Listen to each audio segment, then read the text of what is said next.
Before we begin, we'd like to ask you to tell us your name and the city you're watching from. We love getting to know our audience. Also, please don't forget to give this video a like, share it with others, and subscribe to our channel. That way, we can keep bringing you more stories like this one. Chapter 1. The Storm's Gift. The hurricane had torn through Millhaven like the wrath of an angry god, leaving behind a graveyard of splintered wood and shattered dreams. What had once been a thriving fishing village on the Carolina coast now lay in ruins, its docks twisted into unrecognizable shapes, and its houses reduced to skeletal frames against the gray morning sky. The storm surge had retreated, but it left behind a wasteland of mud, debris, and the acrid smell of salt mixed with decay. Captain Rowan Hale picked his way carefully through the wreckage, his weathered boots squelching in the sodden earth.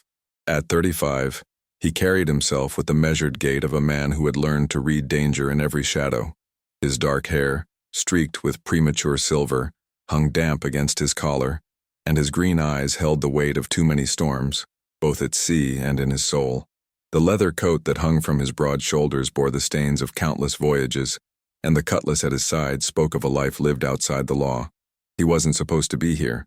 Pirates didn't venture into devastated coastal towns unless they were looking for easy pickings, and Rowan had long since grown tired of that particular brand of cruelty. But something had drawn him to this place, perhaps the same restless wind that had been following him for months, ever since he'd taken custody of 2 orphan children whose ship had been claimed by these very waters. The sound reached him before he saw her, a soft whimpering that cut through the morning stillness like a blade. Following the sound, he found her huddled behind the collapsed wall of what had once been the town's general store. She couldn't have been more than 25, with auburn hair matted against her skull and clothes that clung to her slender frame like a second skin. Her arms were wrapped around her knees, and she rocked back and forth with the mechanical rhythm of someone trying to hold herself together through sheer force of will. When she looked up at his approach, Rowan saw eyes the color of storm clouds, gray and turbulent, filled with a pain so raw it made his chest tighten. There were cuts on her face and hands, fresh enough to still weep blood, but it was the deeper wound he recognized that stopped him in his tracks. He had seen that look before, in his own reflection during the darkest months after Sarah's death. "Please," she whispered, her voice hoarse from crying. "I don't have anything left. The storm took everything. My house, my husband's boat, even his grave marker from the cemetery. There's nothing left to take." Rowan crouched down slowly, keeping his hands visible. In his years as a pirate, he had learned to read people the way other men read maps, and this woman was no threat. She was a soul adrift, exactly as he had been. "I'm not here to take anything from you," he said quietly. "What's your name?" She studied his face for a long moment, taking in the scars that marked him as a man of violence, the calloused hands that spoke of hard labor, and something else, something in his eyes that seemed to recognize her pain. "Elena," she said finally. "Elena Morrison. My husband died 6 months ago in a fishing accident, and now," she gestured helplessly at the destruction around them. "Now you're alone," Rowan finished, understanding flooding through him like a tide. He had been alone too for 3 years now, ever since fever had claimed Sarah aboard his ship, alone except for 2 children who deserved better than a broken pirate for a guardian. The rain began to fall again, a gentle mist that would soon become another deluge. Elena shivered, pulling her torn shawl tighter around her shoulders, and Rowan made a decision that surprised even him. He stood and extended his hand to her, his voice gentle but firm when he spoke. "You need shelter, and I need a mother for my children. Come with me." Elena stared at his outstretched hand as if it were a lifeline thrown into churning waters. "Children," she whispered. "2 of them, a boy and a girl aged 7 and 9. They lost their parents in a shipwreck, and He paused, searching for words that wouldn't sound like the ravings of a madman. "I pulled them from the water, but I don't know how to give them what they need. They need gentleness, stability, love, things that don't come naturally to a man like me." The rain intensified, drumming against the debris around them with increasing urgency. Elena looked at Rowan's hand, then back at his face, seeing something there that made her breath catch. It wasn't pity she saw, or lust, or the calculating look of a man seeking to take advantage. It was recognition, the recognition of one wounded soul seeing another. "You're a pirate," she said, not as an accusation but as a statement of fact. I am, he admitted without shame. But I'm also a man who's tired of running from his ghosts, and you're a woman who needs a new beginning. We could help each other. Elena Morrison had nothing left to lose. The storm had taken her home, her possessions, her connection to the only life she had ever known. But looking into the eyes of this stranger, this pirate who spoke of children and new beginnings, she felt something she hadn't experienced in months. Hope. She placed her hand in his, feeling the calloused strength of his fingers close around hers with surprising gentleness. Where would we go? Rowan helped her to her feet, his other hand moving to steady her when she swayed. To my ship, to the sea, to wherever the wind takes us, Elena Morrison. But first let me show you the children who need you as much as you need them. As they walked together through the ruins of Millhaven, toward the hidden cove where his ship waited, neither of them spoke of the impossibility of what they were contemplating. Neither mentioned the dangers that would come with choosing a life outside the law, or the uncertainty of building something beautiful from the ashes of their separate tragedies. But in the growing storm, with the rain washing away the remnants of their old lives, both Elena and Rowan felt the first stirring of something that had been absent from their worlds for far too long, the possibility of redemption. The ship materialized from the morning mist like a ghost made flesh, her black hull scarred by countless battles and her sails patched with fabric from a dozen different ports. The Redemption's edge sat low in the protected cove, hidden from the main shipping lanes by towering cliffs that had sheltered pirates and smugglers for generations. As Rowan guided Elena down the treacherous path to the rocky shore, she couldn't help but notice how his entire demeanor changed as they approached his vessel. His shoulders straightened, his step became more confident, and something that might have been pride flickered in his storm-green eyes. "She's not much to look at," he said, following Elena's gaze to the weathered ship. "But she's kept us alive through worse storms than the one that just passed." He signaled to the shadowy figures moving on deck, and Elena heard the splash of oars as a small rowboat was lowered into the choppy water. The crew that manned the boat was unlike any group of men Elena had ever seen. They moved with the fluid precision of those who had learned to work as one organism. But there was something else, a deference in the way they looked at their captain that spoke of respect rather than fear. The man at the oars had skin weathered to leather by decades of sun and salt, with kind eyes that crinkled at the corners when he smiled at Elena's obvious nervousness. "This is Marcus," Rowan said as they climbed into the boat. "He's been with me longer than anyone, and he's probably the closest thing to a grandfather those children have ever known." Marcus dipped his head respectfully to Elena. "Ma'am, Captain's told us about the little ones. Been wondering when he'd find someone with the heart to help them heal properly." As they rowed toward the ship, Elena found herself studying Rowan's profile in the gray morning light. There were depths to this man that she was only beginning to glimpse, layers of pain and purpose that ran far deeper than the simple pirate she had first taken him for. When he spoke of the children, his voice carried a tenderness that seemed at odds with the weapons he wore and the calloused hands that gripped the boat's edge. "How long have you had them?" she asked quietly.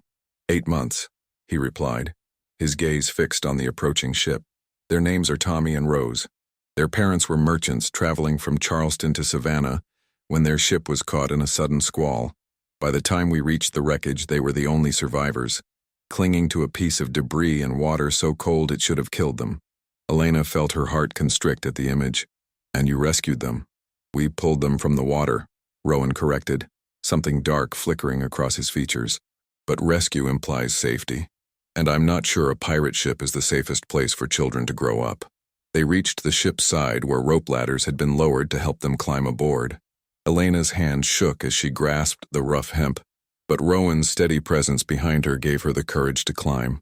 When she finally stood on the deck of the Redemption's edge, she was struck by how clean and well-maintained everything appeared, despite the ship's weathered exterior. This was clearly a vessel run by a captain who demanded discipline and took pride in his command. "Tommy! Rose!" Rowan called, his voice carrying easily across the deck. "Come meet our guest."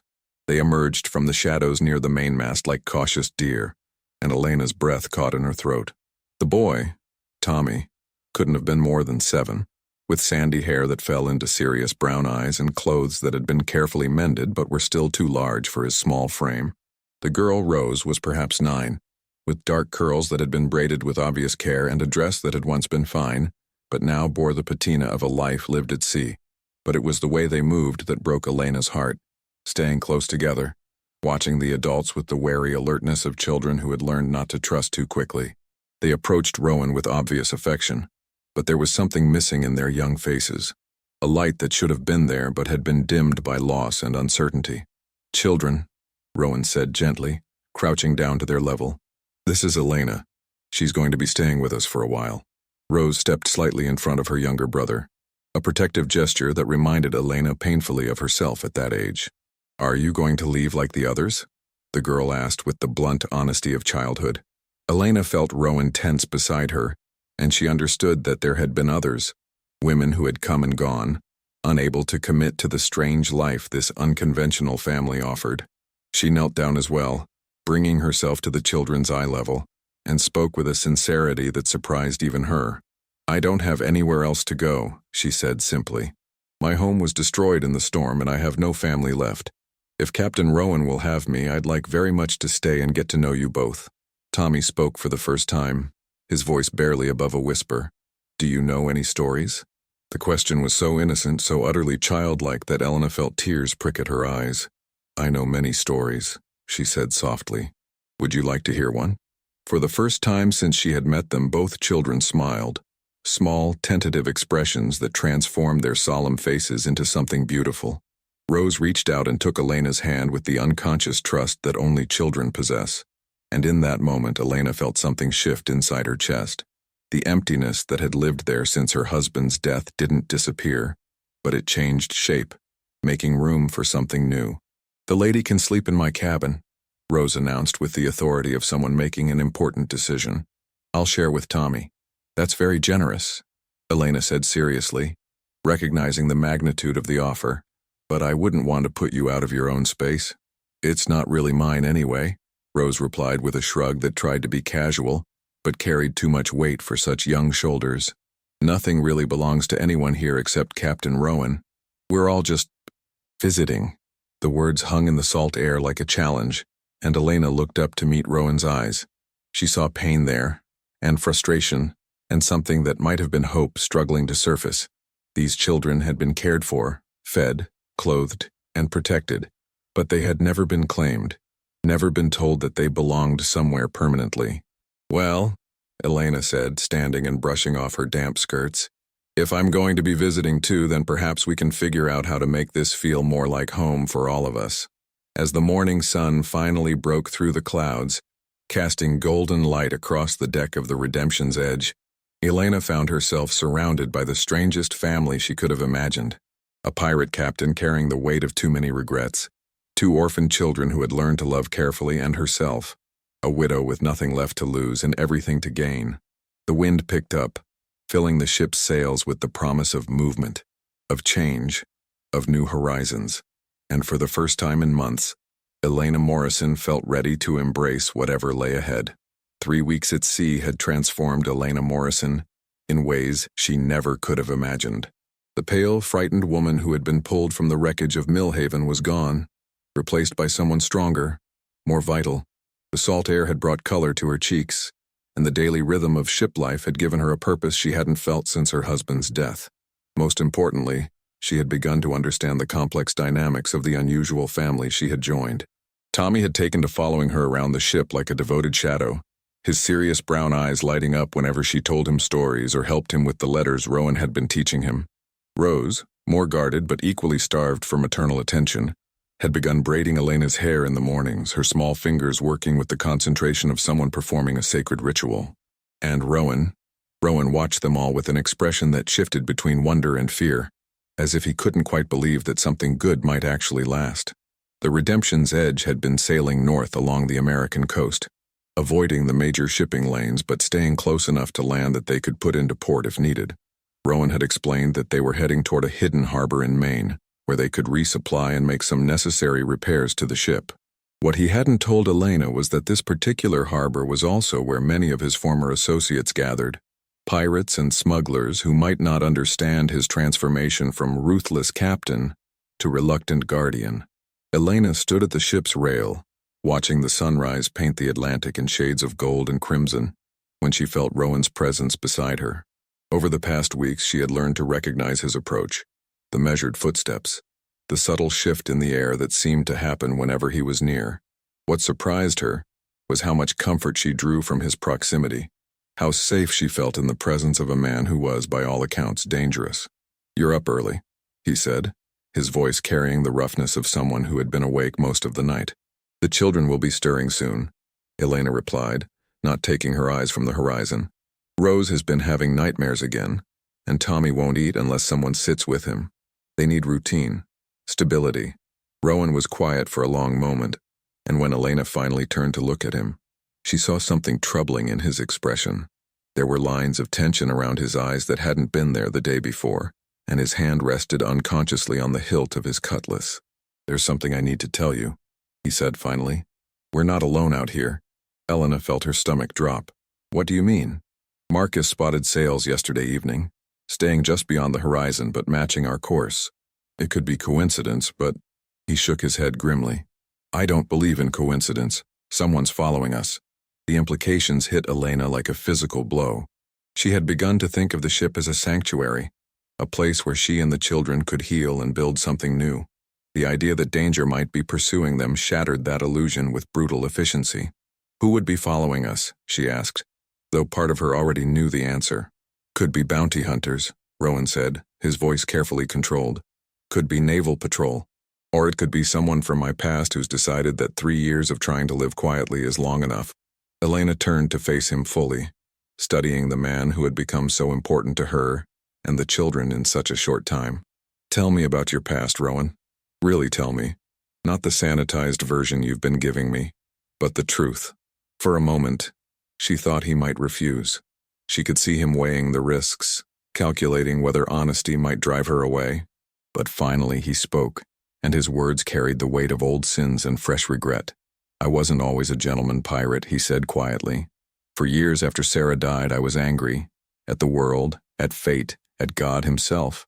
I took ships, Elena, merchant vessels, passenger ships, anything that carried enough cargo to make the risk worthwhile. I told myself I was only taking from those who could afford to lose it, but the truth is I didn't much care who got hurt, as long as I could keep running from my own pain." Elena felt something cold settle in her chest, but she forced herself to keep listening. "There was one ship," Rowan continued, his voice growing heavier, "the Maria Esperanza, sailing from Havana to New Orleans with a cargo of sugar and rum. We took her in broad daylight, and I was so focused on the plunder that I didn't realize she was carrying passengers until it was too late." He stopped, his hands gripping the rail so tightly his knuckles went white. Elena wanted to reach out to him, to offer some gesture of comfort, but she sensed that he needed to finish this confession without interference. "There was a family aboard," he said finally. "A merchant named Diego Vasquez, his wife, and their teenage daughter. They begged me not to take their ship, said it was all they had left after losing their plantation to disease. But I was so full of rage that I couldn't see past my own pain. I took everything, Elena. Their cargo, their money, even personal items that had no value to anyone but them." Elena felt her heart breaking, not just for the family Rowan had wronged, but for the man beside her who carried that guilt like a physical weight. "What happened to them?" "They survived," Rowan said quickly. "I made sure of that, but Vasquez swore vengeance, said he'd hunt me to the ends of the earth. He's a man with connections, resources, and the kind of determination that comes from having nothing left to lose. If those sails belong to him, then he's not just after you," Elena finished, understanding flooding through her. "He's after anyone who travels with you." The sound of small feet on the deck made them both turn. Tommy and Rose appeared from below, their hair muscled from sleep and their clothes wrinkled, but their faces bright with the anticipation of a new day. They had learned to trust in the safety of the ship, in the protection of the adults who cared for them. "Good morning," Rose said formally, as Elena had taught her. "Did you sleep well?" Elena forced a smile, pushing down her fear for the children's sake. "I did, sweetheart. Are you hungry? I thought we might have porridge this morning with some of that honey Marcus found in Charleston." As the children chattered about breakfast and their plans for the day, Elena caught Rowan's eye over their heads. She saw gratitude there, and determination, and something else. A fierce protectiveness that reminded her that whatever sins lay in his past, he would die before letting harm come to these children. The wind picked up, and Elena noticed that the crew was moving with increased urgency. adjusting sails and checking weapons with the practiced efficiency of men who knew danger when they saw it. The children, blissfully unaware of the tension, continued their innocent conversation about stories and games and all the small joys that made up their carefully constructed world. But on the horizon, barely visible against the morning sky, Elena could now make out the distant sails that had been haunting their course. Whatever was coming, she realized, would test not just their ability to escape, but their commitment to the fragile family they had built together. And looking at Tommy's trusting smile and Rose's bright eyes, Elena knew that she would fight for this strange, precious thing they had created, even if it meant facing the ghosts of Rowan's past alongside him. The confrontation came at dawn, when the mist still clung to the water like ghostly fingers and the horizon blurred the line between sea and sky. Elena had spent the night huddled with Tommy and Rose in the captain's cabin, telling them stories to mask the sound of the crew preparing for battle. Rowan had kissed her forehead before leaving, a gentle gesture that carried the weight of 1,000 unspoken words, and promised he would return to them. Now, as the sun broke through the clouds, Elena stood at the cabin window watching 3 ships emerge from the morning haze like harbingers of judgment. The largest flew Spanish colors, and even from a distance, she could see the gleam of cannon barrels and the disciplined movement of a well-trained crew. Diego Vasquez had not come alone, and he had not come unprepared. "Elena?" Rose's voice was small and frightened. The girl had pressed herself against Tommy, both children sensing the tension that filled the ship like a living thing. "Is Captain Rowan going to be all right?" Elena turned from the window, forcing her expression into something resembling calm. Over the past month, these children had become as precious to her as if she had borne them herself, and she would not let them see her fear. "Captain Rowan is very clever," she said, settling beside them on the narrow bunk. "And he has good men with him. We have to trust that he'll find a way through this." The sound of voices carried across the water as the ships drew within hailing distance. Elena recognized Rowan's voice, strong and clear despite the circumstances, calling out terms for parley. The response came in accented English, filled with years of accumulated rage and the promise of retribution. "Rowan, hail!" Diego Vasquez's voice carried easily across the waves. 3 years I have hunted you. 3 years I have dreamed of this moment. You destroyed my family, my life, my honor. Now you will pay the price for your sins." Elena heard Rowan's response, and her heart clenched at the exhaustion in his voice. "I know what I did to you, Vasquez. I know the pain I caused, and I'm prepared to face the consequences. But I'm asking you, man to man, father to father, let the woman and children go. They're innocent in this. Your quarrel is with me alone." "Innocent?" Vasquez's laugh was bitter as winter wind. "Were my wife and daughter innocent when you left us with nothing? When my daughter took fever from sleeping in the streets because we had no money for lodging? When my wife died in my arms, calling your name with her last breath?" The words hit Elena like physical blows. She had known Rowan was haunted by his past, but hearing the full weight of the consequences laid out so starkly made her understand the true depth of his guilt. Yet even as her heart broke for the family he had wronged, she found herself thinking of the man who had spent months teaching orphaned children to read, who braided Rose's hair with infinite patience, who had offered shelter to a broken widow without asking for anything in return. "I can't undo what I did," Rowan called back, and Elena could hear him struggling to keep his voice steady. "But I can offer you my life in exchange for theirs. Take me, and let the redemption's edge sail away. You'll have your vengeance, and they'll have their freedom." "No." The word tore from Elena's throat before she could stop it. She was at the window before she realized she was moving, pushing it open despite Tommy's frightened protest. "Rowan, no!" Both ships had drawn close enough now that she could see the faces of the men on deck. Rowan's crew, tense and ready to fight for their captain. Vasquez's men, grimly professional as they prepared to exact justice. And there, standing at the rail of the Spanish ship, was Diego Vasquez himself. He was not the monster Elena had imagined. He was a man in his 50s, well-dressed despite the years of pursuit, with silver threading through his dark hair and eyes that held the kind of pain that came from losing everything that mattered. When he saw her at the window, his expression shifted, and for a moment, Elena thought she saw recognition in his gaze, the recognition of one wounded soul seeing another. "So," Vasquez called out, his voice carrying clearly across the water, "this is the woman you would die for, Hale." She has the look of someone who has known loss. Elena found herself speaking before she had consciously decided to do so. Don Diego Vasquez, she called, using the formal address that her late husband had taught her from his dealings with Spanish merchants. I am Elena Morrison, and I know what Captain Hale did to your family. I know the pain he caused, and I will not insult you by making excuses for his actions. Vasquez studied her for a long moment, and Elena felt the weight of his attention like a physical thing. Behind her, she could hear Rose whispering to Tommy, their young voices adding an edge of desperation to an already impossible situation. But I will ask you to consider this, Elena continued, her voice growing stronger as she spoke. The man who wronged you 3 years ago is not the same man who stands before you now. He has spent every day since then trying to atone for his sins, caring for children who lost their parents to the same seas that took your wife and daughter's security. He saved my life when he had nothing to gain from it, and he has given these children the only home they have ever known. Pretty words, Vasquez replied, but there was something thoughtful in his tone. But what of justice? What of the debt that must be paid? Elena took a deep breath, knowing that what she said next would determine the fate of everyone she had come to love. What if there was another way to pay that debt? What if Captain Hale could give back what he took from you? Not the money or the cargo, but something more valuable. She gestured to Tommy and Rose, who had crept up beside her at the window despite their fear. These children are orphans, Don Diego. They have no family, no future beyond what we can give them. Your daughter, does she have children of her own? Vasquez's expression shifted, and Elena saw pain flicker across his features. My daughter died 2 years ago. The fever took her, as it took her mother. She left behind a son, my grandson, who knows nothing of his grandfather's quest for vengeance. Then let Captain Hale's debt be paid in life instead of death, Elena said urgently. Let him establish a fund for orphan children. Let him dedicate the rest of his days to undoing the harm he has caused.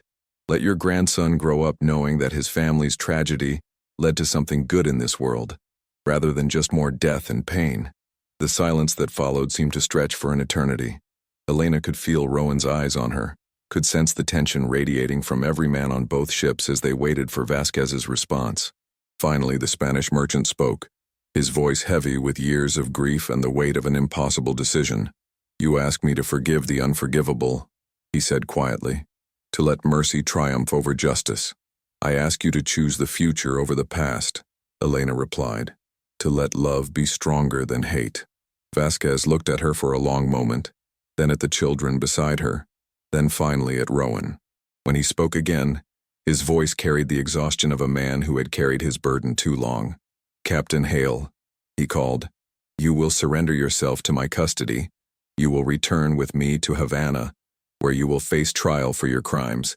But if you are found guilty, and you will be found guilty, your sentence will not be death. It will be restitution. You will work to repay what you stole with interest, and you will establish the fund this woman speaks of. Your ship and your crew will be free to go, and the woman and children will be under my protection until suitable arrangements can be made for their care. Elena felt her heart stop. It was mercy, of a sort, but it still meant losing Rowan, losing the man who had become her anchor in a world gone mad. She saw the same realization on his face, watched him weigh the choice between his freedom and their safety. And if I refuse? Rowan asked quietly. Then we settle this as pirates settle things, Vasquez replied grimly, and I cannot guarantee that your crew or your passengers will survive the encounter. Elena watched Rowan's shoulders straighten as he made his decision, and she knew with crystal clarity what he would choose. He would sacrifice himself for them, just as he had been preparing to do from the moment Vasquez's ships appeared on the horizon. But as he opened his mouth to speak, Elena made a choice of her own, one that surprised everyone, including herself. Wait, she called out, her voice ringing across the water with newfound authority. Don Diego, I have a counter-proposal, one that might serve justice better than any trial or restitution. And in that moment, standing at the window of a pirate ship with 2 orphaned children beside her and the man she loved preparing to sacrifice himself for their safety, Elena Morrison finally understood what it meant to fight for the family you choose, and the price you're willing to pay to keep them together.